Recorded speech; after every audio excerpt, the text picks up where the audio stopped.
Government tax collections continue to grow at a healthy pace. But concerns over the disinvestment target remain. The disaggregated data shows that both direct and indirect tax revenues have grown at a healthy clip. In line with the trends in the broader economy, the centre's tax revenues have been growing at a brisk pace. At the aggregate level, the centre's gross tax revenues in the first 7 months, April to October, of the current financial year were up 56% over the same period last year, as per data released by the Controller General of Accounts. While these numbers are skewed owing to the low base effect, tax collections were 30% higher than over the same period in 2019. This suggests that the centre's finances are in a better position than what was projected in the union budget. The disaggregated data shows that both direct and indirect tax revenues have grown at a healthy clip. Direct tax revenues are up around 24% from their pre-pandemic level, with robust growth observed in both corporate and income tax collections. Indirect taxes too have witnessed healthy growth, with brisk growth observed across customs, excise collections, and GST revenues. Data on GST collections for November suggests a continuation of this trend in the period thereafter, with collections touching 1.31 lakh rupees crore, the second highest since the shift to the indirect tax regime. In fact, collections were 25% higher than last year and 27% higher than the pre-pandemic level. If the current trends hold, then, despite excise duty collections likely to be affected by the cuts in taxes on both petrol and diesel, actual gross tax collections this year will end up outstripping the budgeted target of 22.17 lakh rupees crore. This will also have a bearing on tax devolution to states. But even as the government's non-tax revenues have benefited from a higher than expected transfer from the RBI, disinvestment proceeds continue to disappoint. As against a target of 1.75 lakh rupees crore, collections so far have touched only 9,329 crore rupees. Unless the disinvestment process of BPCL, the initial public offering of LIC, and all the sale off to public sector banks fructifies, the centre is looking at a huge gap, which would make it challenging for it to meet its budgeted fiscal deficit target of 6.8% of GDP. On the expenditure side, even though revenue expenditure has been growing at a subdued pace, capital expenditure by the centre has maintained a healthy pace. However, the expenditure maths is likely to get complicated, with an increase in the food subsidy outgo due to the distribution of free food, the additional allocation for the fertilizer subsidy, and export incentives adding to the burden of the exchequer. But, notwithstanding this, a comfortable revenue assessment should allay concerns for the government, allowing it to spend its budgeted allocations in the months ahead. How reforms are building momentum for India's century. The present government's economic, infrastructure policies will be as transformational as 1991 reforms. It is precisely the relentless pace of reforms that induced India's economic revival to achieve a GDP growth upwards of 8.3% during the most challenging year. WHAT does the U-turn on the farm laws portend for the pace of reforms in the pipeline? From the performance of the 7.5 years of the Narendra Modi-led NDA regime, would history judge Modi as a status quoist for having succumbed to repealing the contentious farm laws, or an incrementalist as a reformer? It is precisely the relentless pace of reforms that induced India's economic revival to achieve a GDP growth upwards of 8.3% during the most challenging year. Political sagacity dictates that even progressive reforms, if perceived to be against the will of the majority stakeholders, are shelved, just as the Land Acquisition Ordinance was allowed to lapse without much ado by the Modi government ahead of 2015 Bihar polls. Conversely, before introducing a major reform, marketing and effective communication skills are needed to sensitize stakeholders to its benefits.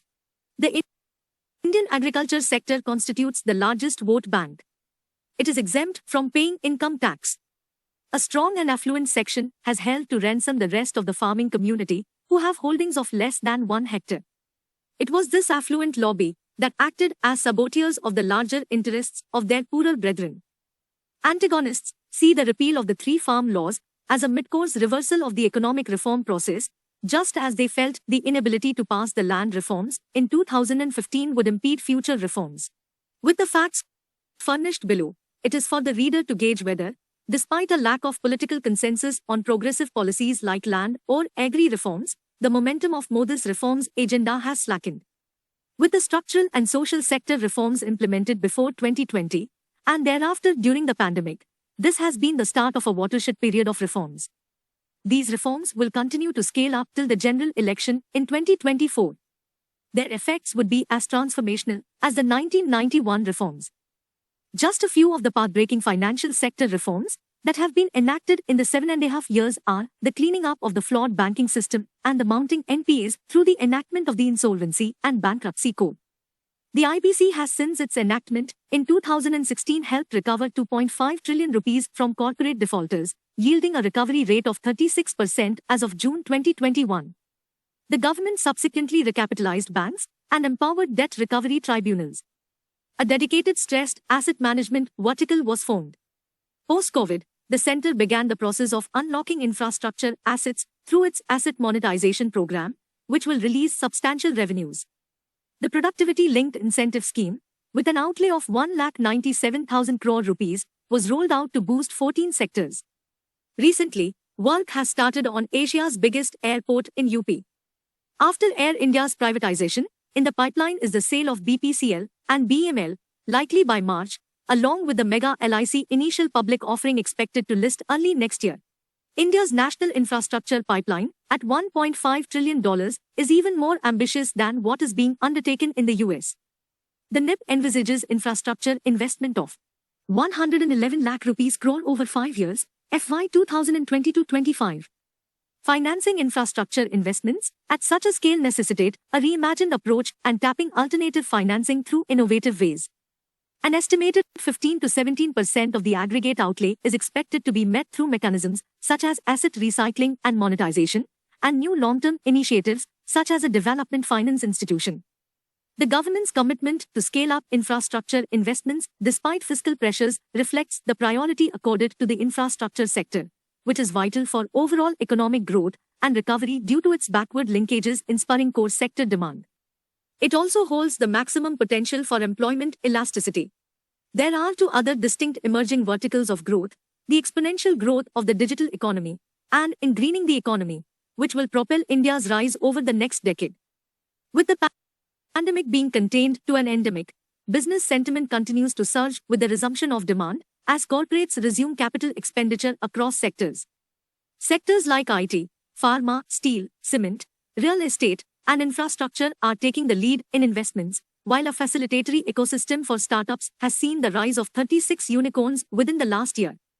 Simultaneously, the finance minister has been pushing government and public sector companies to buy more so as to kickstart a virtuous cycle of supply and demand. The sense of cautious optimism in industry has been fueled by continuous low interest rates, an accommodative monetary policy, reduced corporate tax rates, the government aiming to eliminate burdensome compliances and reducing the need for licensing and multiple approvals, and also hastening the resolution of commercial disputes by making mediation the preferred route pre-litigation to circumvent judicial pendency. Gauging from the pace of Gati Shakti, the speed and force of reforms that have propelled the economic upturn in 2021, Modi will leave no stone unturned until 2024 to end his second innings as the tallest reformer of post-independent India. He retains the political mandate and has the political will to persist with tough reforms. The fact that he holds the highest global approval ratings of 70% in the post-COVID times will help build the momentum for India's century.